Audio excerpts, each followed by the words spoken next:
Assalamualaikum warahmatullahi wabarakatuh. Sahabat zaman marhuman yang dimuliakan Allah Subhanahu wa taala, pada hari ini kita bertemu kembali dalam acara Kalam Barokah, kajian Islam berbagi informasi karena Allah. Pada kesempatan hari ini pertemuan yang ketiga kita membahas puasa. Pertemuan hari ini adalah menyempurnakan kembali apa yang belum sempat kita bahas pada pertemuan yang lalu. Hari ini saya masih ditemani oleh sahabat saya, Al-Ustadz Jihad. Gimana Ustadz Jihad, sehat? Alhamdulillah khair. Alhamdulillah khair. Mudah-mudahan. Gimana Saduki kabarnya? Alhamdulillah sehat. Mudah-mudahan kita semua disehatkan, diafiakan oleh Allah Subhanahu wa taala. Ustadz Jihad, hari ini ada beberapa poin ya, mungkin yang akan kita bahas masih dalam bentuk pertanyaan. Yang pertama, kita membahas tentang bab masuknya sesuatu ke dalam rongga badan. Betul. Yang kedua adalah bab tentang qadha dan imsak. Yang ketiga adalah bab tentang mubtilat, di antaranya istimna. Beberapa sebenarnya itu ada di dalam pertanyaan di IG. Jadi kita bahas. Nah, yang lainnya ini pertanyaan dari jamaah. Dan beberapa pertanyaan ini memang sering ditanyakan terkait dengan apa yang akan kita bahas pada hari ini. Mungkin kita langsung aja Ustadz Jihad. Jadi untuk menyingkat waktu, kita langsung mulai dengan beberapa pembahasan. Yang pertama, kita masuk di bab masuknya sesuatu ke dalam rongga badan. Kemarin kita sudah pernah bahas bahwa masuknya sesuatu ke dalam rongga badan itu artinya masuknya sesuatu yang berbentuk cair, zat, padat, gas termasuk di dalamnya yang masuk ke rongga badan. Nah, rongga badan ini kemudian sudah disebut pada pertemuan sebelumnya. Betul. Yang pertama adalah mulut, yang kedua adalah telinga, yang ketiga adalah hidung, yang keempat adalah kubur, dan yang kelima adalah dubur. Itu yang kemudian disebut dengan rongga badan. Nah, muncul pertanyaan, ada beberapa pertanyaan yang muncul. Misalnya gini, yang pertama, bagaimana hukum menggunakan obat tetes mata saat puasa? Obat tetes mata saat puasa. Banyak orang sudah pernah menggunakan obat tetes mata. Dan kebanyakan obat tetes mata jika dipergunakan oleh seseorang, pasti mereka akan merasakan rasa obat tetes mata itu di tenggorokan. Oke, mata tidak termasuk dalam rongga. Betul. Tapi masalahnya adalah saat obat tetes mata kita pergunakan, yang jadi masalah itu terasa di tenggorokan. Nah, betul. Pertanyaannya, batalkah menggunakan obat tetes mata yang pada dasarnya mata itu tidak termasuk ke dalam rongga?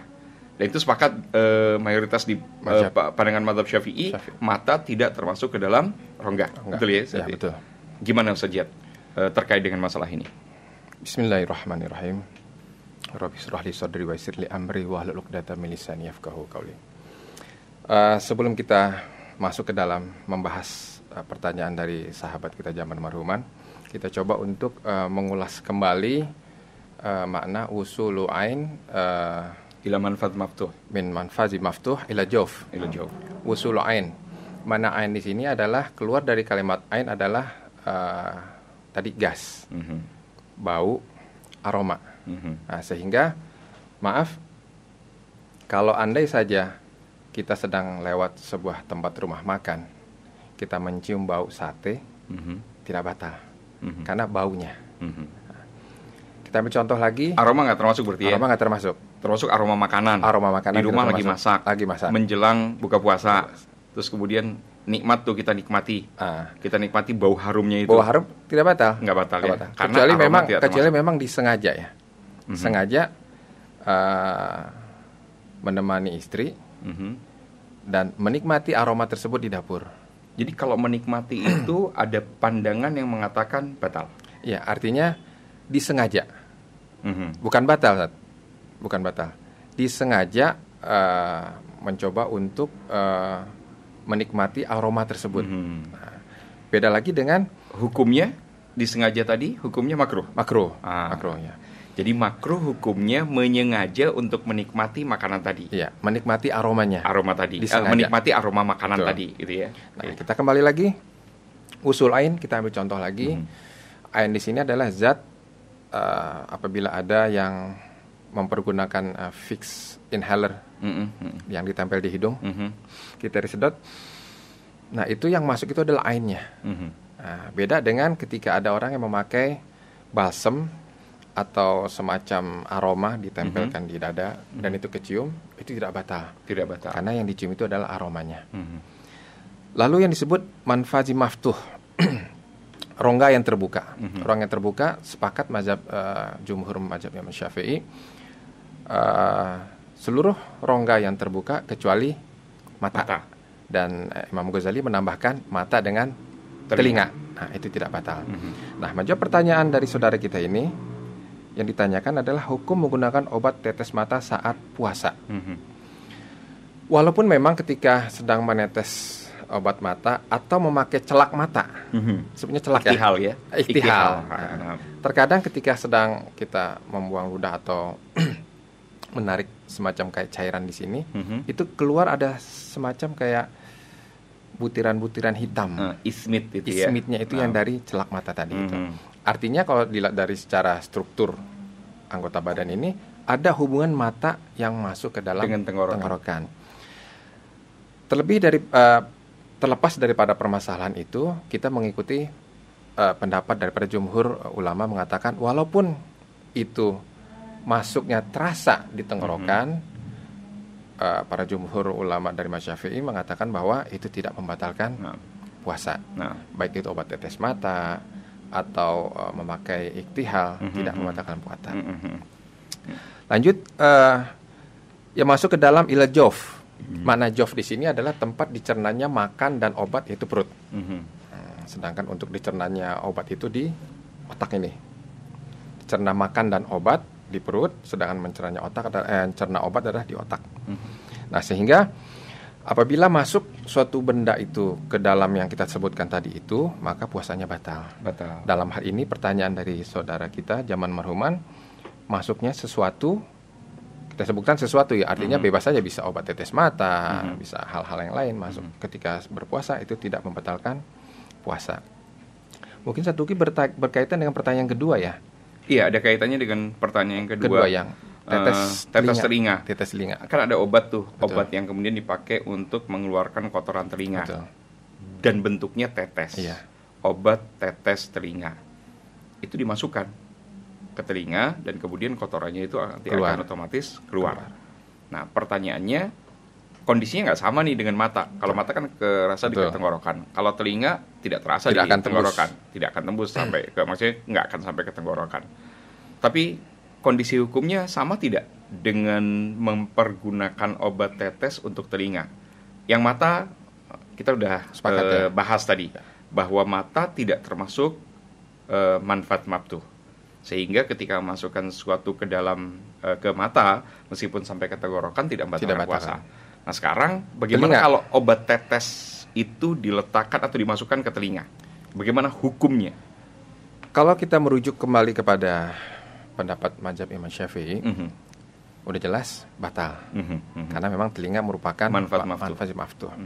Kalau kita merujuk kepada pendapat Imam Ghazali, tidak batal. Karena tidak termasuk manfaat maftuh. Tidak termasuk. Nah, kita tinggal memilih kondisi ini. Tentunya kita harus ada dasar ilmunya. Ketika kita ada saat-saat ketika lagi puasa, kuping ini gatal. Kita ambil tisu, kita gulung, masukkan. Memasukkan itu batal. Kalau menurut mazhab Syafi'i batal. Yang paling pandangan yang paling kuat ar-rajih berarti batal. Okay. Tapi kalau kita menurut kepada pendapat Imam Ghazali tidak batal. Yeah. Artinya ketika kita melakukan berarti itu termasuk memakai cotton bud ya? Pakai cotton bud. Ya. Artinya ketika kita melakukan hal itu, kita punya dasar hukum. Dasar hukum bahwa ini diperbolehkan menurut pendapat salah seorang ulama ini. Jadi apa yang kita lakukan semuanya ada dasar landasan hukumnya. Saya punya tambahan terkait dengan masalah telinga, Ustaz Jad. Jadi kondisinya ini ternyata tidak semua kondisi kalau kita megang pada pandangan mazhab Syafi'i. Yeah. Dia boleh mempergunakan obat tetes mata kalau kondisinya memang memaksa dia mempergunakan obat tetes mata. Yeah. Satu, dia punya dugaan yang kuat bahwa obat tetes mata itu bisa mengurangi rasa sakitnya. Oh, yeah. Berarti ada syarat-syarat ya? Iya, ada syaratnya. Yang kedua, dia punya keyakinan. Jadi kalau yang pertama tuh bahasanya dia punya dugaan yang kuat. Kuat dugaan bahwa obat tetes mata itu bisa mengurangi rasa sakitnya. Yang kedua, dia punya keyakinan bahwa obat tetes mata itu bisa mengurangi rasa sakitnya. Misalnya dengan periksa ke dokter. Dokter bilang, artinya rekomendasi dari dokter. Jika ada dua hal ini, satu dia punya dugaan yang kuat bahwa dia boleh mempergunakan obat tetes mata. Yang kedua kemudian dia punya keyakinan mempergunakan obat tetes mata itu bisa mengurangi rasa sakitnya, maka dia kemudian diperbolehkan mempergunakan obat tetes mata. Artinya ada syarat dan ketentuan. Ada syarat dan ketentuan. Tidak kemudian hanya karena gatal sedikit kemudian dia langsung pakai obat tetes mata, karena ada beberapa kondisi orang yang karena punya kebiasaan memperlakukan dirinya dengan obat, akhirnya dia ketergantungan. Betul. Dalam segala hal atau segala kondisi dia mempergunakan itu. Jadi syaratnya adalah dia harus punya dugaan yang kuat dulu atau punya keyakinan. Baru kemudian dia boleh mempergunakan obat tetes mata. Nah, yang menarik adalah kalimat selanjutnya. Apa kalimat selanjutnya? Kalau dia kemudian terpaksa harus melakukan itu karena syarat tadi terpenuhi, dia pergunakan, menurut mazhab Imam Syafi'i batal. Dan setelah kemudian dia memakai itu dan kondisinya batal, dia nggak boleh makan dan minum. Artinya imsak. Dia tetap harus nahan. Dia harus tetap nahan minum. Ini untuk mata, bukan obat tetes telinga. Bukan obat tetes mata, obat tetes telinga. Syarat tadi terpenuhi. Dia punya dugaan yang kuat bahwa dia kondisinya memang bisa mengurangi rasa sakitnya atau yakin bisa mengurangi rasa sakitnya. Dia pakai itu. Batal kan puasanya? Menurut pandangan yang kuat dalam mazhab Imam Syafi'i. Dia pakai pandangan yang kuat tadi, batal puasanya. Dan setelah dia kemudian batal puasa tadi, belum tentu serta-merta boleh makan dan minum. Artinya dia harus imsak. Dia harus imsak, dia harus nahan diri dan untuk kodok. Dan setelah itu kemudian dia kodok. Ini bisa nyambung dengan pertanyaan bagaimana dengan orang yang lupa niat. Pertanyaan yang berikutnya. Ini bisa nyambung nih. Baik, sebelum itu Ustaz, ini bisa termasuk nggak Ustaz ya? Ada orang biasa habis mandi, itu biasa suka ada air masuk ke telinganya. Itu kayaknya kalau nggak digaruk-garuk pakai kelingking tuh kayaknya nggak enak gitu Ustaz. Nah, apakah bisa dimasukkan ke dalam syarat yang tadi Ustaz? Artinya kalau dia nggak bersihkan entah itu dengan cotton bud entah tisu, perasaan tuh nggak nyaman gitu. Nah ini sebenarnya faktor kehati-hatian pengambilan hukum juga harus diperhatikan dalam permasalahan ini. Mandi itu tidak mungkin tidak membasahi telinga. Betul. Artinya kondisi dia mandi, apalagi kemudian mandinya misalnya mandi wajib gitu ya, itu dia tidak mungkin tidak membasahi telinga. Dia pasti akan membasahi telinga. Umumnya orang mandi itu pasti akan basah telinga. Artinya kalau seandainya kondisi dia tanpa sengaja airnya masuk ke dalam telinga, maka tidak membatalkan puasa. Artinya memang sesuatu yang memang diperlukan saat ya? Iya, sesuatu yang diperlukan. Orang mandi itu pasti, dia nggak akan mungkin kemudian dengan kondisi dia puasa, dia tutup telinganya supaya air kemudian tidak masuk. Itu memberatkan bagi semua orang. Jadi karena mandi memang harus membasahi kepala, dan kepala itu dengan basahi kepala berarti telinga kena. Itu menunjukkan bahwa dia sebenarnya pada kondisi yang sangat mungkin membasahi telinganya. Dan itu tidak bisa dihindari. Nah, segala hal yang tidak bisa dihindari seperti ini, dalam kaidah umumnya memang tidak membatalkan puasa. Artinya karena boleh ya? Boleh, nggak ada masalah. Artinya tidak membatalkan puasa.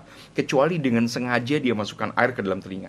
Kecuali itu ya? Kecuali dengan sengaja. Itu batal? Batal, karena dia memaksakan masukkan air ke dalam telinga. Nah, ada kondisi orang mandi gitu ya, mandi kemudian air masuk ke telinga.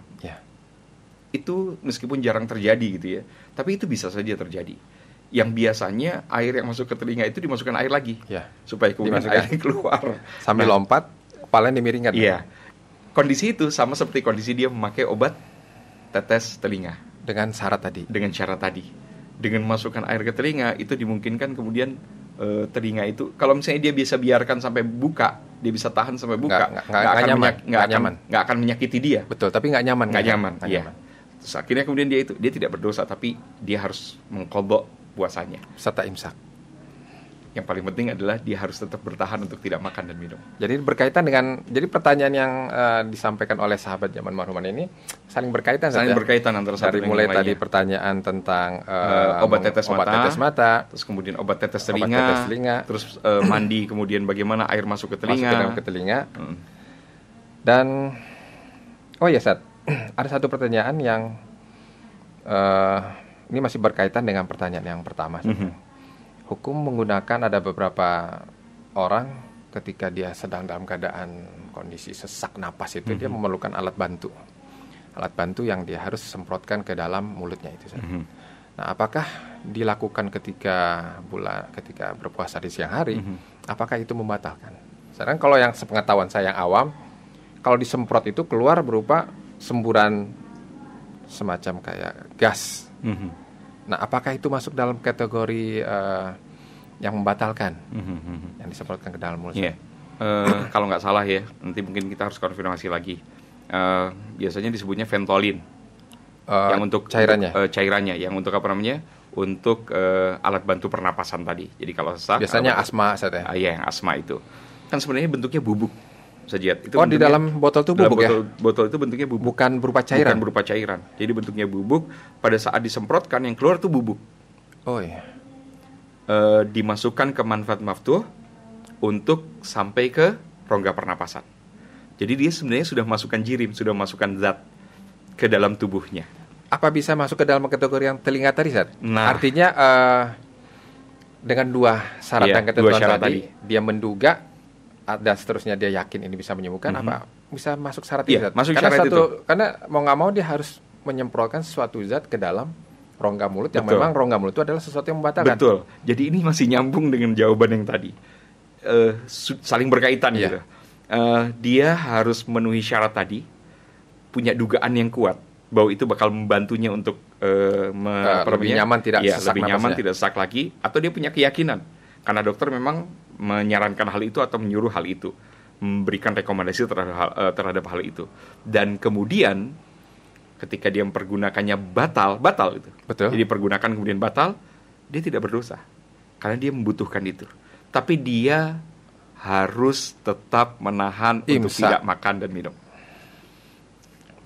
Jadi kalau gini, Ustaz, logika hukum nih, nyambung sama yang tadi nih ya, sama yang niat. Orang lupa niat, bagaimana kondisi dia, boleh nggak dia makan dan minum?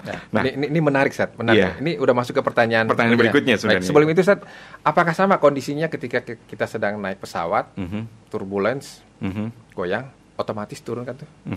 Itu masuk ke dalam kategori yang tadi itu nggak, Sat, ya, untuk membantu pernapasan, Sat? Maksudnya apa nih?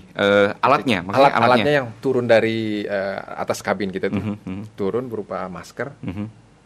Itu ada selang yang terhubung ke oksigen.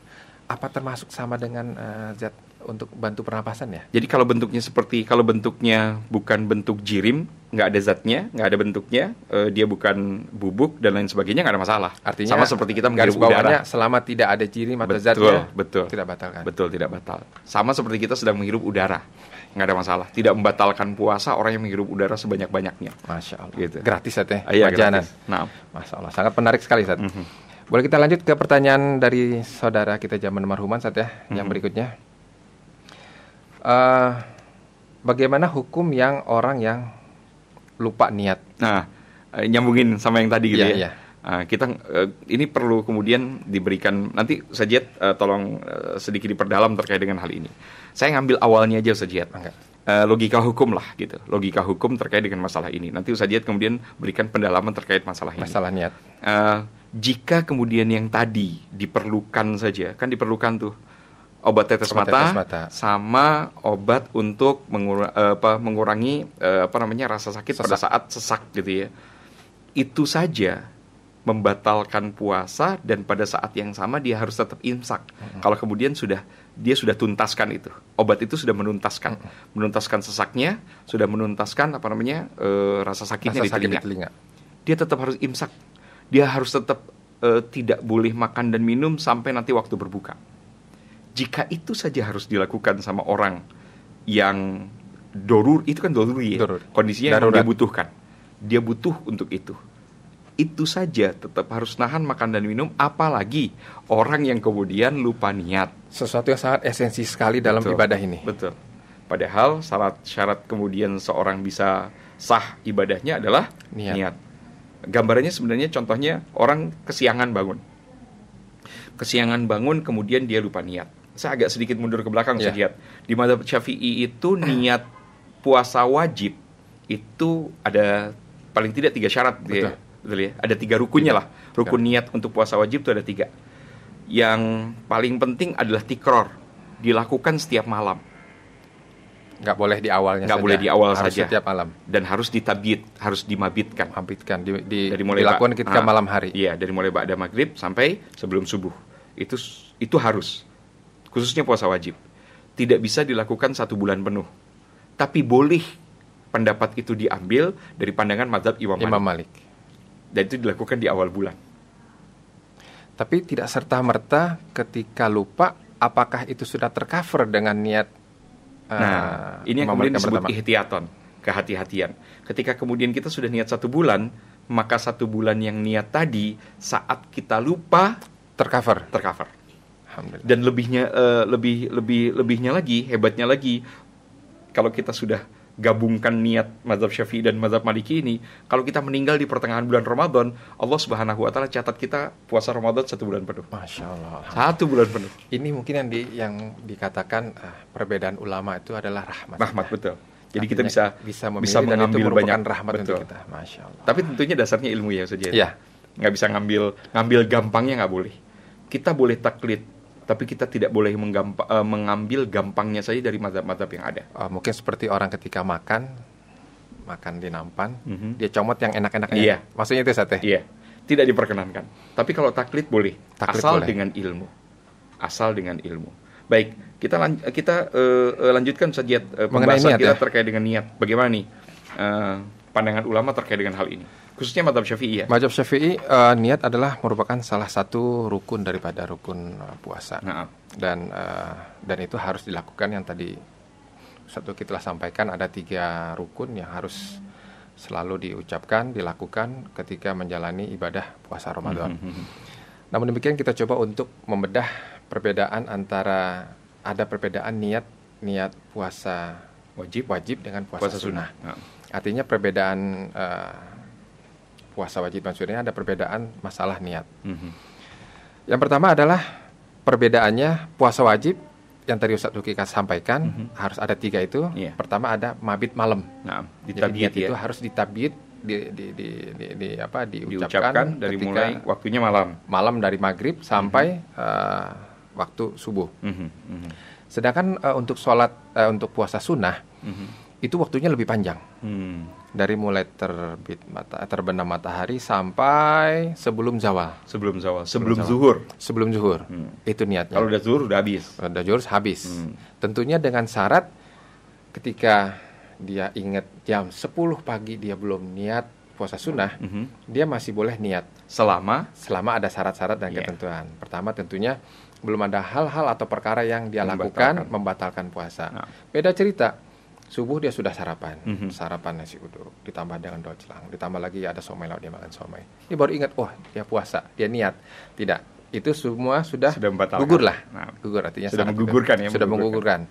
Selama dia belum melakukan hal-hal yang membatalkan puasa, entah itu termasuk berhubungan badan, habis subuh dengan istrinya, itu tetap tidak menjadikan gugur syaratnya dia untuk mengucapkan niat sunnah sebelum zawal.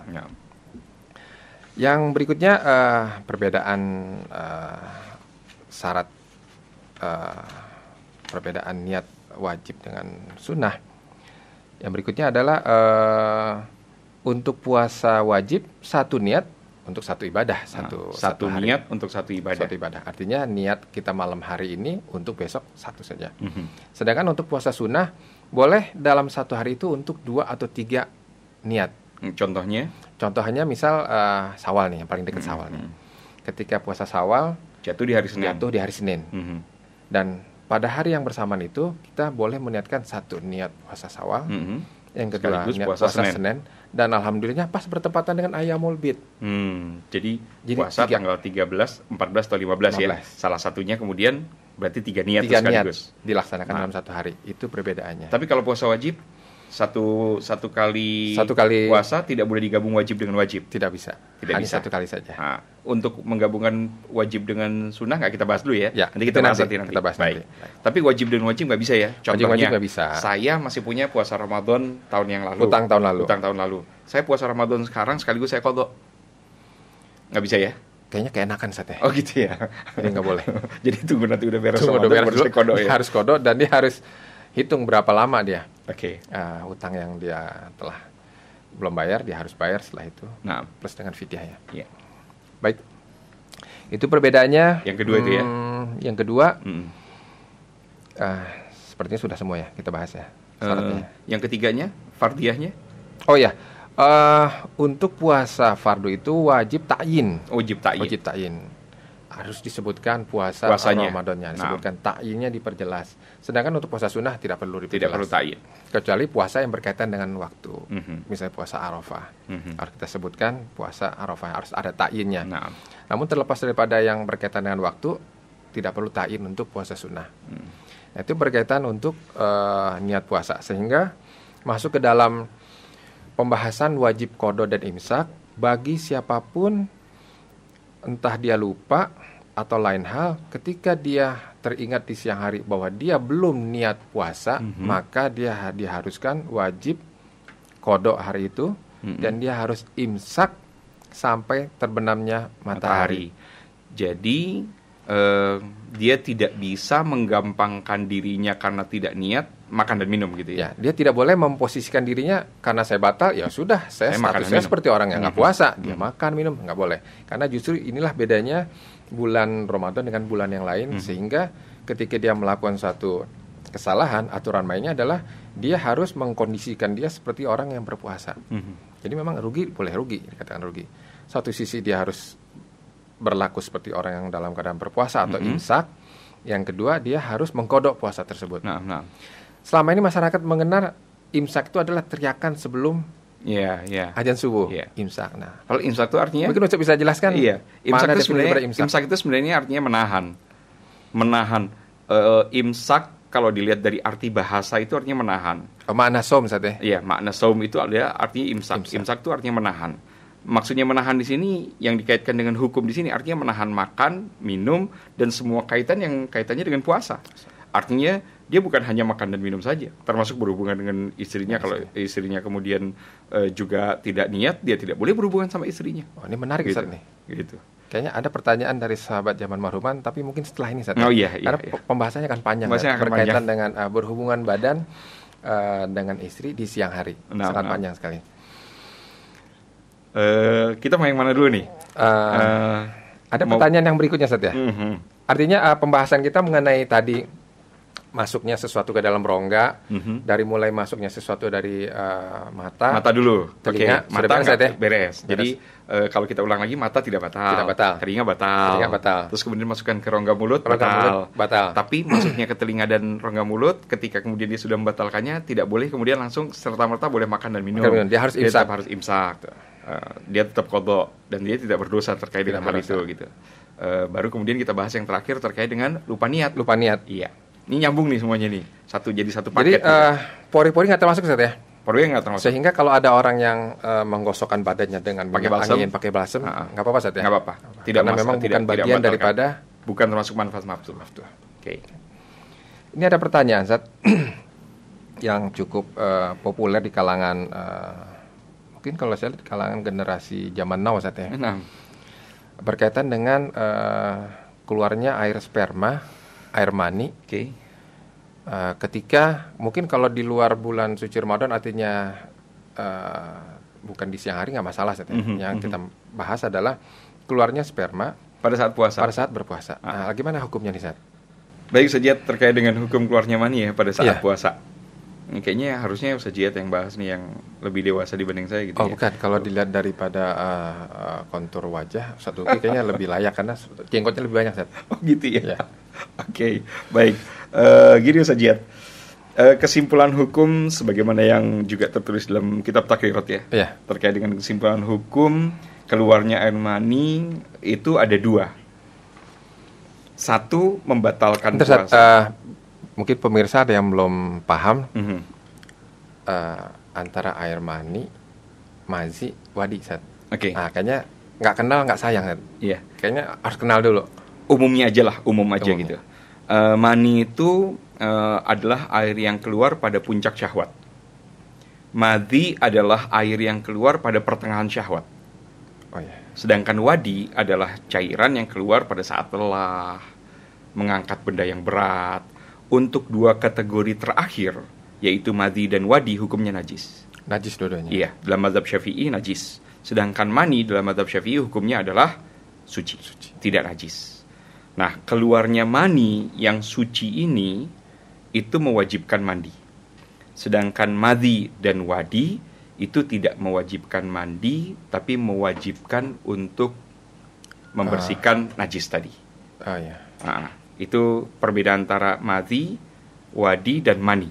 Untuk ini, Sat, mungkin konturnya, bentuknya.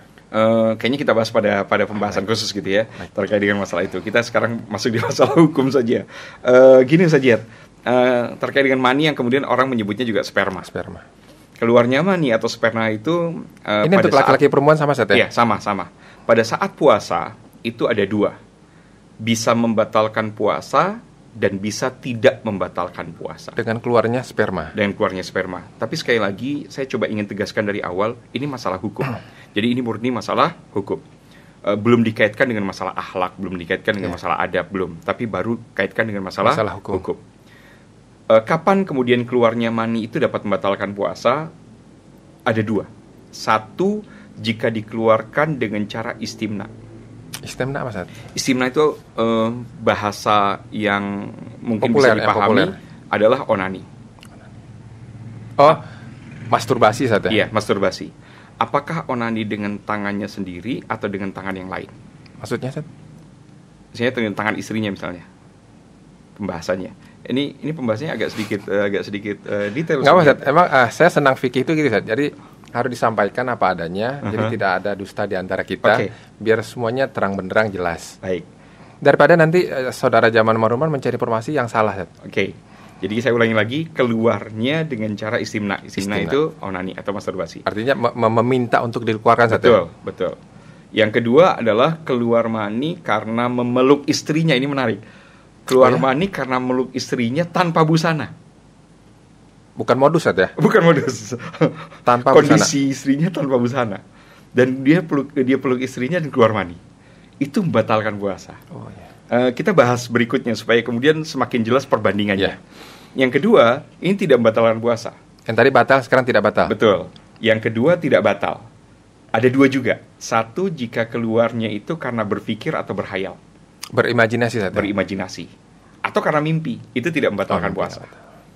Yang kedua, nah ini kebalikan yang tadi.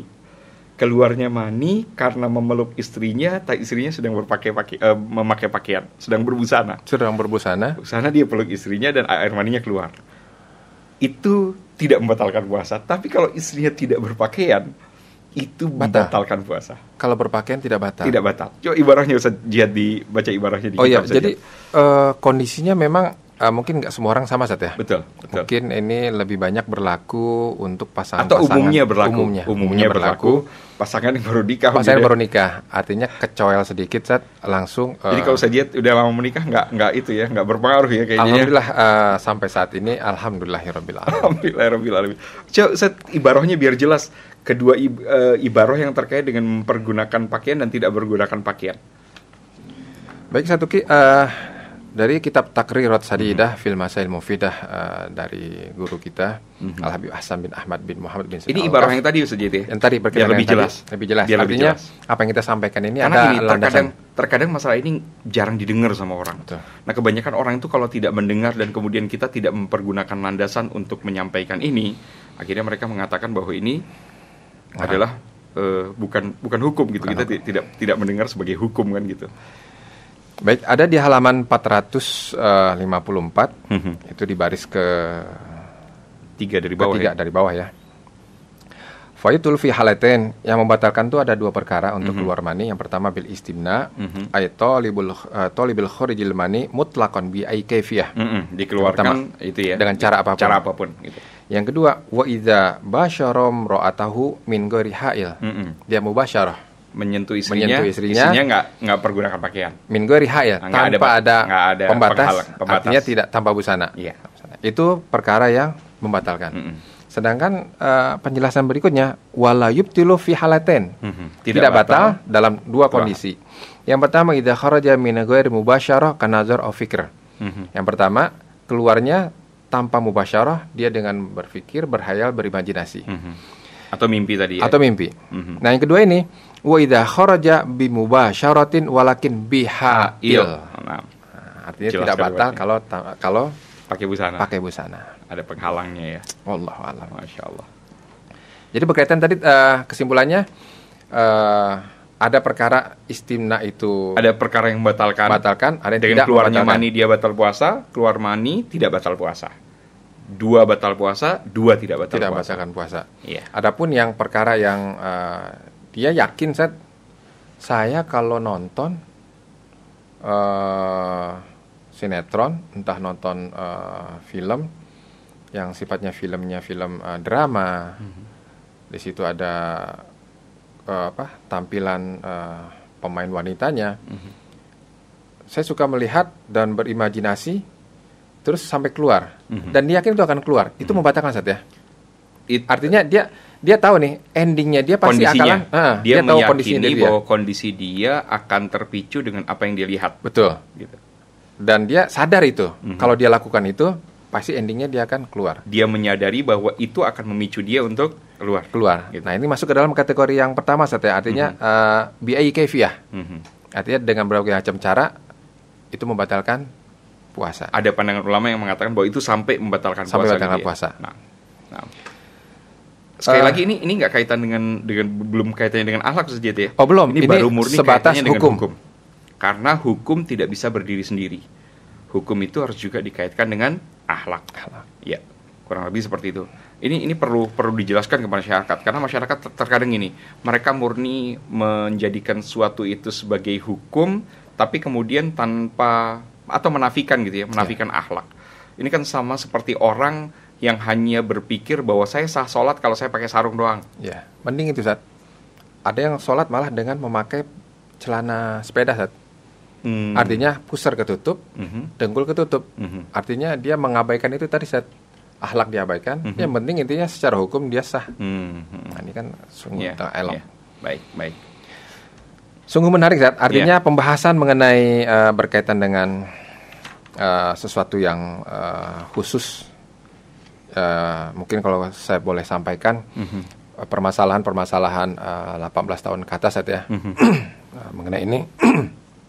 Nanti ada lagi perkara yang pertanyaan dari sahabat zaman marhuman yang saya lihat memang tidak banyak ditanyakan, dan ini ditanyakan oleh kaum dewasa yang sudah lebih tua, berhubungan masalah berkaitan dengan berhubungan badan di siang hari di bulan puasa.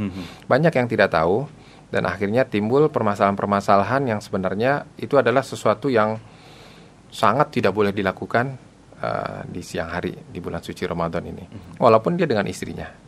Nah, mungkin itu pertanyaan itu akan kita bahas pada kesempatan berikutnya karena sangat panjang dan sangat panjang sampai kaitannya dengan bayar kifarat ya. Bayar kifarat dan dia harus berpuasa 2 bulan berturut-turut. Selama dia belum menuntaskan puasa 2 bulan berturut-turutnya dia tidak boleh berhubungan badan. Nah, ini kan luar biasa hukumnya. Nanti pembahasan 2 bulan berturut-turut seperti apa? Itu pilihannya berurutan atau tidak? Itu panjang. Ini sangat menarik sangat menarik. Tapi waktu juga yang membataskan kita. Saudaraku zaman marhuman yang dimuliakan oleh Allah Subhanahu Wa Taala. Alhamdulillah pada obrolan santai dengan sahabat saya Ustadz Abu Yusuf. Alhamdulillah. Pada pertemuan Kalam Barokah Kajian Islam Berbagi Informasi Karena Allah, kita tutup dengan mengucapkan Alhamdulillahirrabbilalamin. Assalamualaikum warahmatullahi wabarakatuh.